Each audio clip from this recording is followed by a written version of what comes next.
This winter, I think I'm going to put a sign up at the end of my driveway. If you find any ice that I haven't gotten rid of, I'll pay you to tell me where it is. But I'm going to lay some rules down first. You can only do the left side of my driveway because people might be coming and going from the right side of my driveway and we don't want to bug them. You can't make a lot of noise. I don't want to disturb anyone in the house or the neighbors. And you're not allowed to dig anything up or move things around too heavily. That means no bringing your own ice, no bringing a pick, no going way too hard for this. Just look for some ice.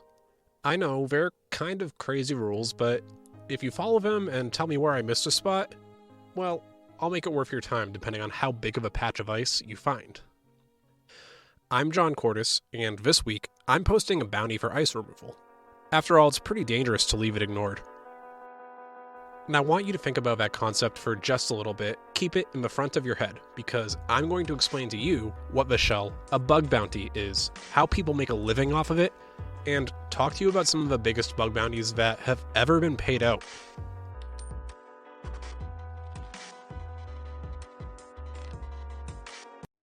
Okay, so you're probably thinking to yourself, John, what was that intro? What are you talking about? And some of you might have a bit of an idea what a bug bounty is, but I'm going to take a minute here to explain it before we get started into some interesting bits about them. No, we're not hunting insects. Think of it as a way to have constant security testing being done without involving your own internal resources until it gets to fixing the problem. The idea is that websites, applications, and companies can post out the quote bounties that will give you an idea of what's being looked for and what you can do to help make their applications safer. This is a call to action for hackers, or in this case, bounty hunters. The end result is that the ethical hacking community at large will be looking at your stuff, trying to find ways to exploit it, but doing so in a controlled environment. You, the company, can then take that information that they submit and apply security changes to make sure your environment is safe, secure, and protected. This is going to do a few things for you. First, until someone finds a vulnerability or exploit, you're not paying anything.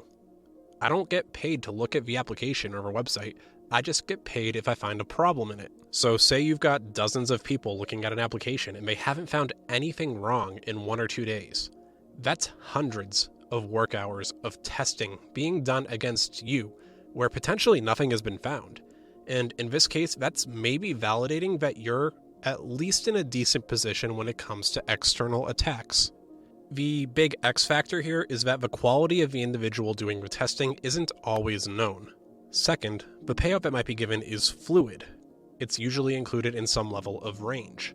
Most industries will have a lower payout for stuff that might just cause little problems, but pay out much higher for things that result in complete ownership of the tool or your system. It's like a sliding scale of pay, depending on how serious it is. So now picture this. One major problem is found that someone spent quite a bit of time on. They've spent hours and hours researching, and they get a payout of $3,000. Maybe they even spent a couple hours a day for 2 or 3 weeks on this one. The company might be happy to pay that out as opposed to paying an internal engineer full pay and benefits for the same amount of time. So, overall, again, they're pretty net positive in terms of funding. And for that example, $3,000 was just a random number that I gave. There's a wide range of payouts that we'll get to a little bit later. The cart's being put just a bit before the horse right now.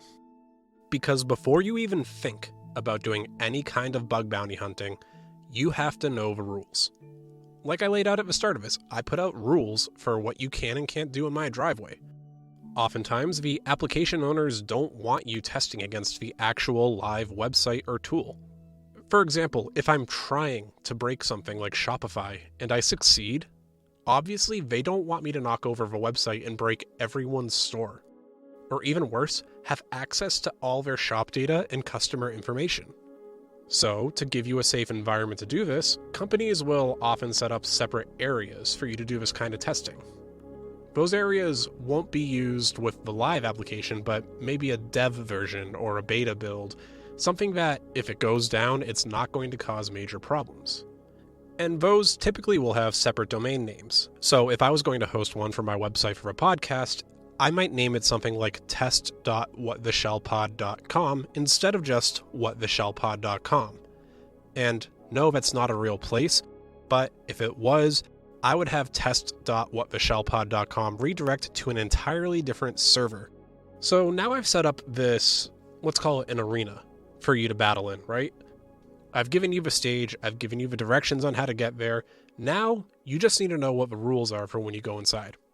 I'll start by listing out what you can't do. You can't phish my employees, because that's not a code or an application problem.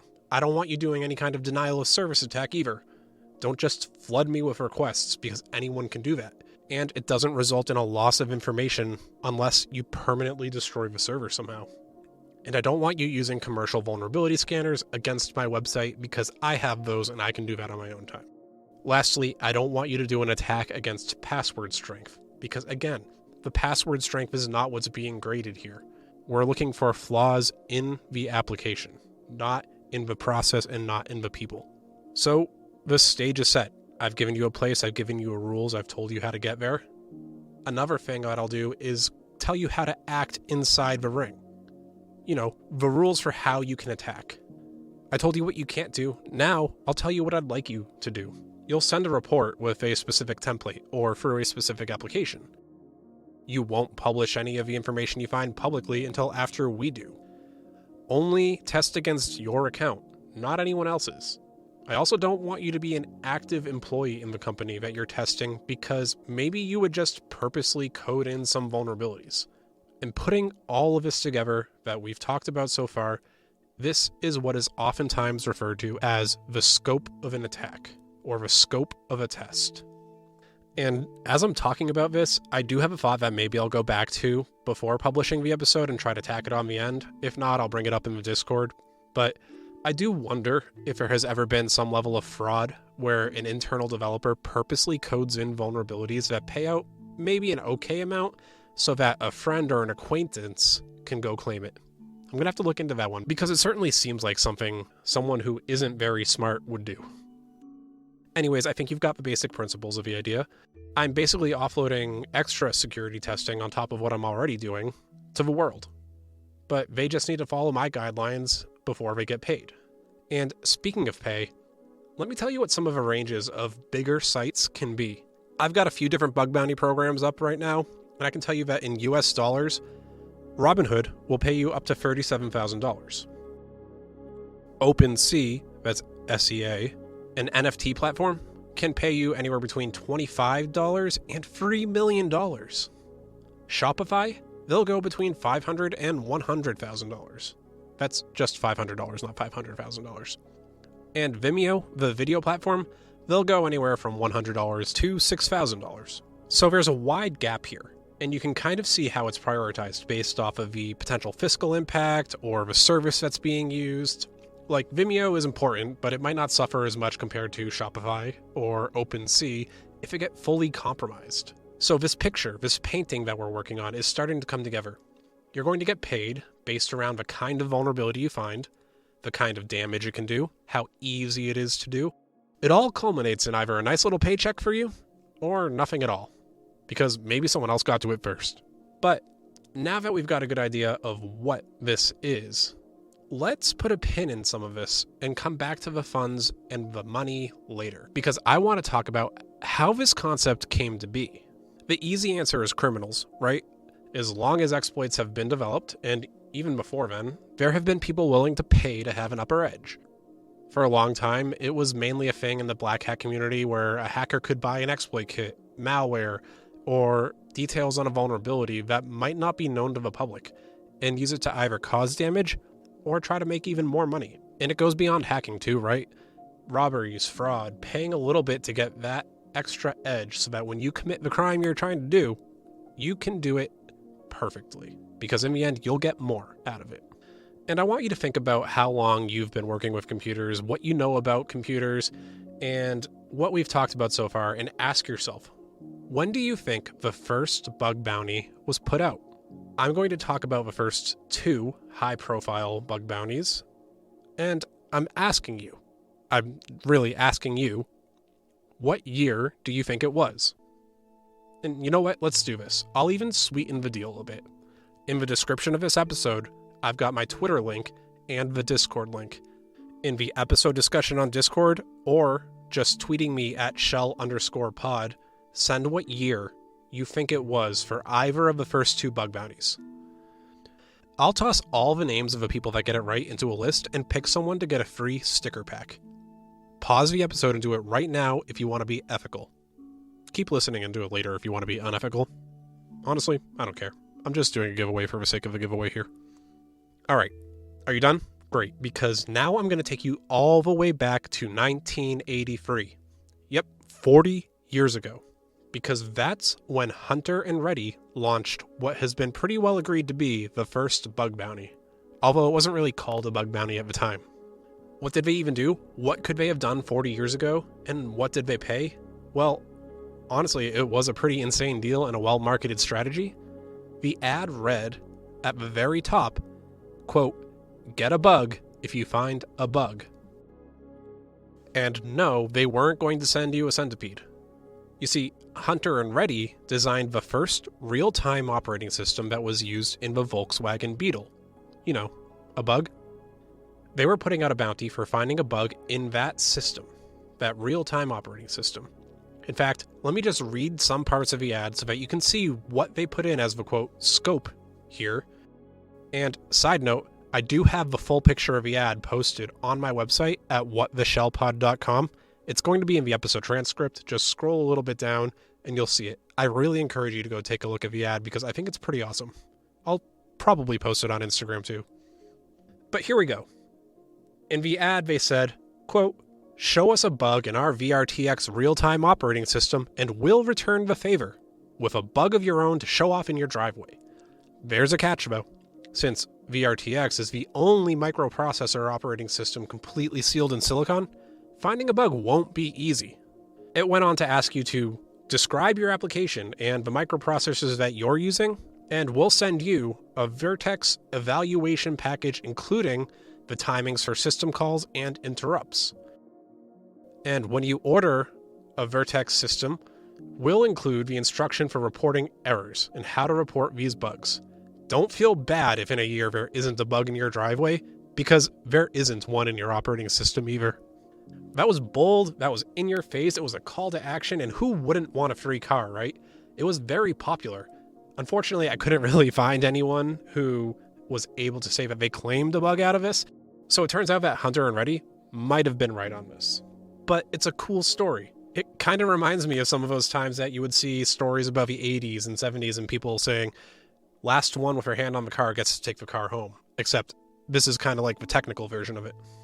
It's still a bit of a far cry from what we've got going on today, though, so let's move it forward to the second program, the one that's coined the term bug bounty. We're going to move forward 12 more years to 1995, back in the days when the graphically rendered internet that we all know and love was still in its infancy. Back then, you would probably log into your internet service provider's proprietary internet browser, something like AOL 5.0 or Netscape Navigator. In fact, the story that I'm about to tell you is about Netscape Navigator 2.0.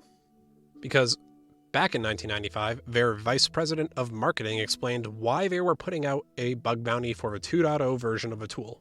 And he said, quote, "By rewarding users for quickly identifying and reporting bugs back to us, this program will encourage an extensive open review of Netscape Navigator 2.0, and it'll help us to continue to create products of the highest quality." It should be noted that this was for the beta of a program, so you had to opt in, you couldn't use the live version, which, we've discussed already, and it wasn't a permanent fixture.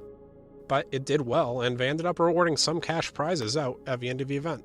Unfortunately, this attempt at building a new trend was a little bit early and was tough to catch on, as most other software developers wanted to keep it in-house and just kind of shook their heads at the prospect of doing something like that.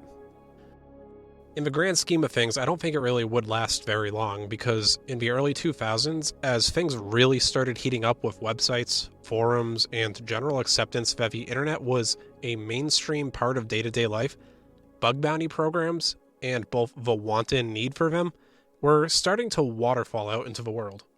And I do remember this time firsthand. There were a lot of forums, for example, that were vulnerable to cross-site scripting attacks. Basically attacks where you could load something straight into the forum post, and whoever loaded that page would be presented with the exploit. Typically, it was more of a nuisance than anything, but that's just one of them. There's also the copious amounts of vulnerabilities that were exposed to things like LimeWire and file sharing tools. It was so easy to spread malware back then that I don't blame a lot of companies for starting to want to maybe offload some work and get low-cost, high-reward pieces of information. Here are some of the biggest platforms that would start up in the early 2000s. iDefense, a security intelligence firm, that launched a program back in 2002. In 2004, Mozilla Firefox, major player in the browser industry, started a program that offered up to $500 if you could identify a critical level vulnerability. In 2007, there was a first ever Pwn to Own contest. That's a contest that was done by regular researchers that were frustrated that Apple had no disclosure information help or policy. 2010 saw Google enter the game, and 2011 saw Facebook. From there, companies like GitHub, Etsy, major online retail, they all started to get in on this as well, each offering their own incentives for finding bugs in their tools. Hell, even airlines were sometimes offering airline miles, and they still do this today instead of cash in some places, but airlines were offering miles if you could find vulnerabilities. So you could theoretically hack your way to a free trip. And some of you might be thinking to yourself that, wow, okay, so there are more and more coming out there, but how do I find them? How did people keep track of all this? Because as it gets more and more popular, you're going to have more and more websites, and everyone's obviously going to want to go for the big names, so why would I even bother to attempt to do that? A need started to pop up. It was getting to a point where there were a lot of possible bounties, and finding the right one could take some time. You would go from company to company looking to see if they had a policy, or maybe even reaching out to them directly to see what they had. There was a gap. And what filled this gap was the rise of an intermediary, a site that you would submit the bounty through and that would work on your behalf with the vendors to fix it and go through the whole process. They were essentially operating as middlemen, but in exchange, you had one big handy list of all the different places that they were contracted to work through. Let's start with one of the bigger and earlier ones called the 0 Day Initiative. I've actually referenced the 0 Day Initiative before because they've found some of the exploits that I've actually talked about on the show. They began back in 2005, and this is a small snippet of their mission statement. The 0 Day Initiative, or ZDI, was created to encourage the reporting of 0-day vulnerabilities privately to the affected vendors by financially rewarding researchers. At the time, there was a perception by some in the information security industry that those who find vulnerabilities are malicious hackers looking to do harm. Some people still feel that way. While skilled malicious hackers do exist, they remain a small minority of the total number of people who actually discover new flaws in software. Think about back to the early episodes that I did about Kevin Mitnick, and apply a little bit of context here. The 0 Day Initiative is right. People did inherently think that if you were looking for vulnerabilities in order to make them safer, you were still trying to do harm and you were still a criminal, even if it resulted in them being safer at the end of the day. Anyways, the way this program worked is that researchers that were interested in participating provide information on previously unpatched vulnerabilities. ZDI would then take that and the information they can get to validate the identity of the attacker and try to replicate it so that they can confirm the issue exists outside of the attacker's environment. Then, they'll offer the researcher money for the details and rights to that vulnerability, acting almost like a fence if you've ever watched any kind of art heist movie. 0 Day Initiative is still insanely popular as a platform today. I read them almost daily, and every month they post a roundup of the Microsoft security updates, and they'll let you know when a big security hole that was found was pushed through their program. It's a really great read and gives a lot of context to what's actually bugging you when you're being told to update yet again. And when they do reward you, their payout is based on some pretty simple criteria that I'm going to add a little bit of context to. First, is the affected product widely deployed? That one is pretty self-explanatory. Something that's on Windows 10 Home Edition is probably more valuable than something that's on a random Linux distribution that's got less than 20,000 installs. Number 2. Can exploiting the flaw lead to a server or client compromise? At what privilege level? So basically, am I able to move from the application into the actual computer or system itself? And if I'm doing that, am I just a regular old user? Or am I doing so at maybe an administrator level? Number 3, is the flaw exposed in default configurations and installations? So in that case, basically, if it is, it's going to be impacting many different systems because that's saying that it's installed in whatever the gold standard is. And if not, it might just be involved in some maybe unique one-off situations. A good example of that is a vulnerability that was called Baron Samedit, or Baron Samedit. Frankly, I'm not sure how it's pronounced, but it was a vulnerability in the sudo tool for Linux from a few years ago, and it required a non-standard configuration, but if you had it, it was an insanely easy attack to perform that would just let you run whatever you wanted at the root level. You know, the administrator level. But again, it was a non-standard configuration, so that meant that inherently a lot of people were not exposed to it right off the bat, despite how present sudo is on Linux systems. Number 4. Are the effective products high value? So is it something like a database or maybe a finance server? And lastly, does the vulnerability require a social engineering component, like clicking a link, visiting a site, connecting to a server? Remember, a lot of companies don't really consider that a part of bug bounties, so social engineering typically doesn't do much for the value of an exploit. This all adds up to their secret sauce for payouts, which can technically be enhanced. I'm looking at the site right now, and they have bonuses for things like referrals or continued reporting.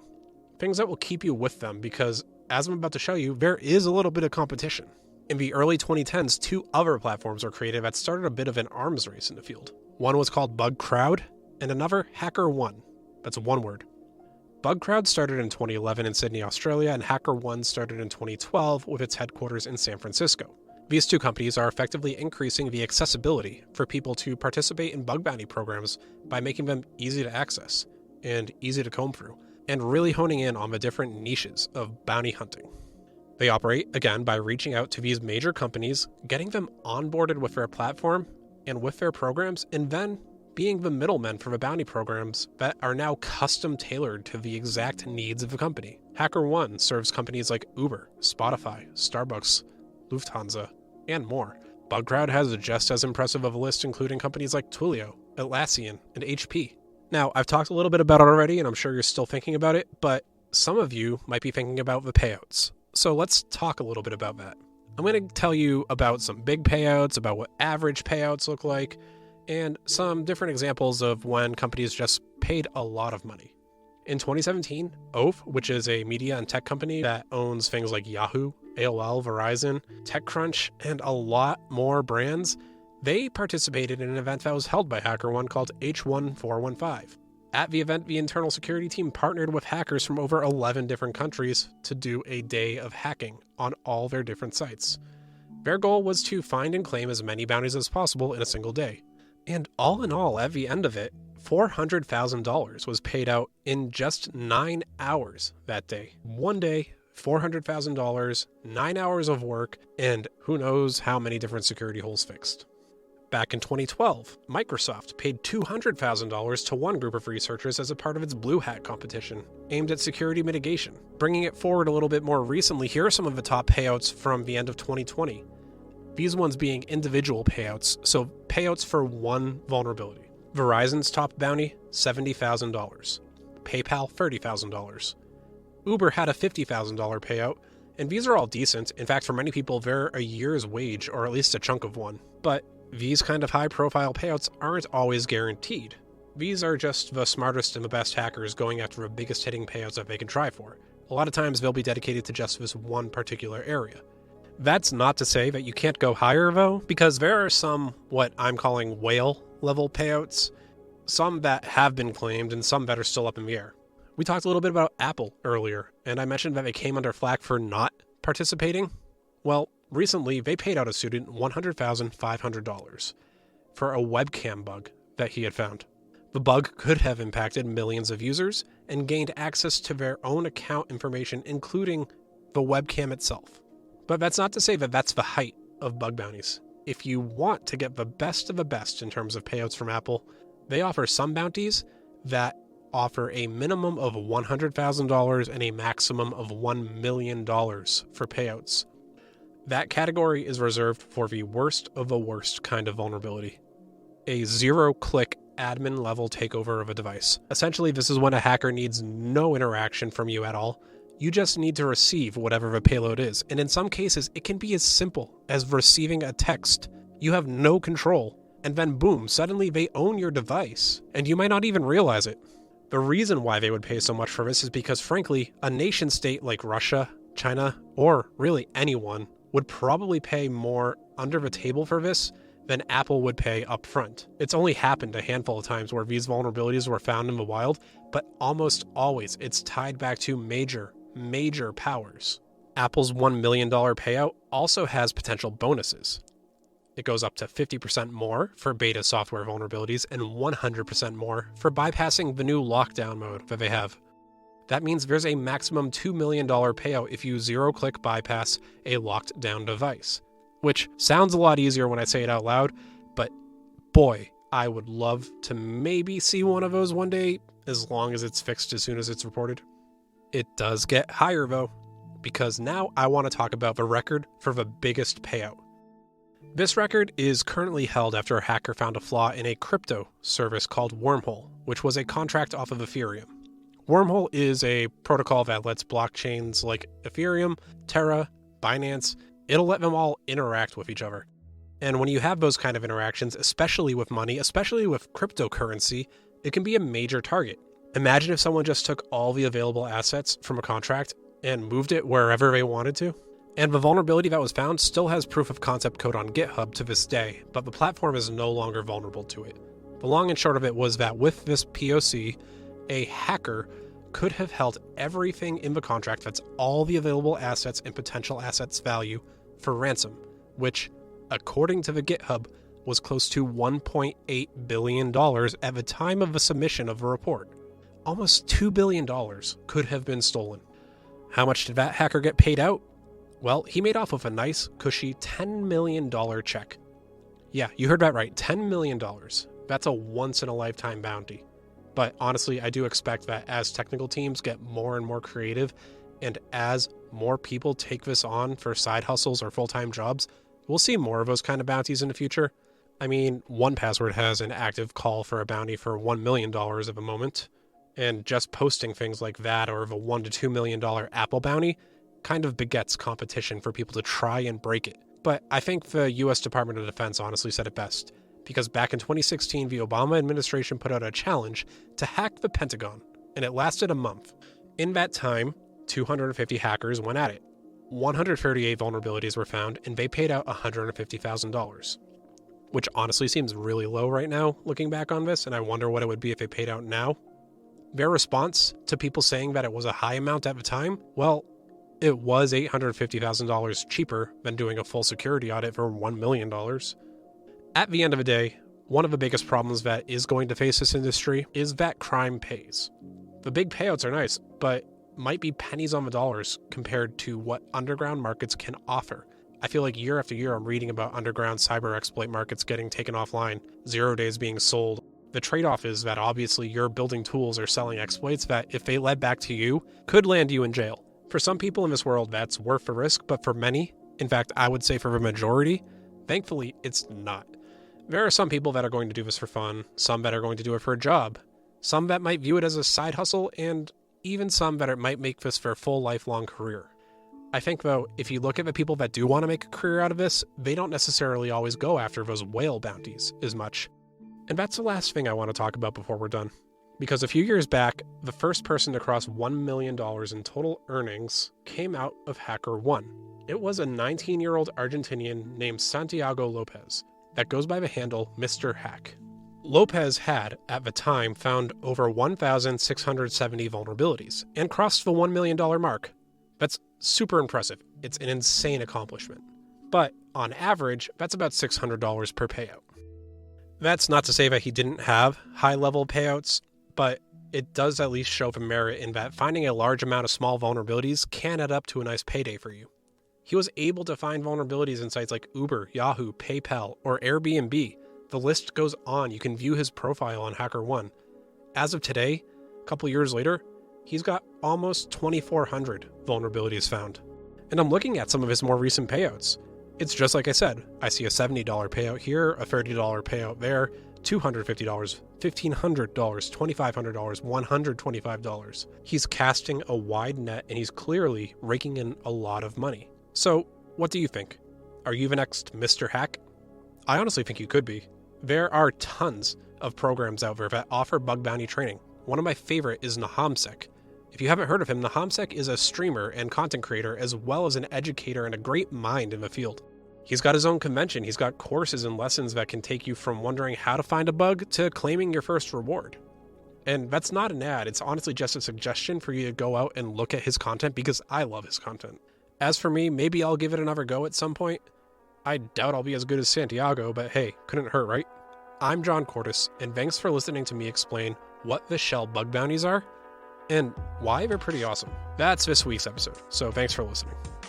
But before you go, as always, I have some stuff that you might be interested in.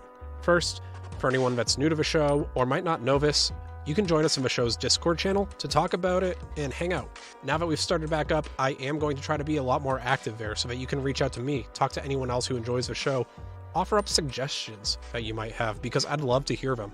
You can find the link to join in the description below or on whattheshellpod.com. On that site, you'll also find the transcript for the episode, and should you be interested, my other socials like Instagram and Twitter, the handles for which are both @shell_pod. And then I do want to ask that if you like this episode, maybe leave a review or a rating on your platform of choice. It goes a little bit of a ways in terms of getting me up there in the charts so that other people can find the show as well. If that's not your thing, maybe just recommend your favorite episode to someone that you think might like it. Word of mouth is honestly my favorite way that the show has spread, and I'm hoping that that's going to continue. Alright, I think I'm good for now, so I'll see you all in 2 weeks for the next episode. I'm gonna go see if anyone found any ice in my driveway.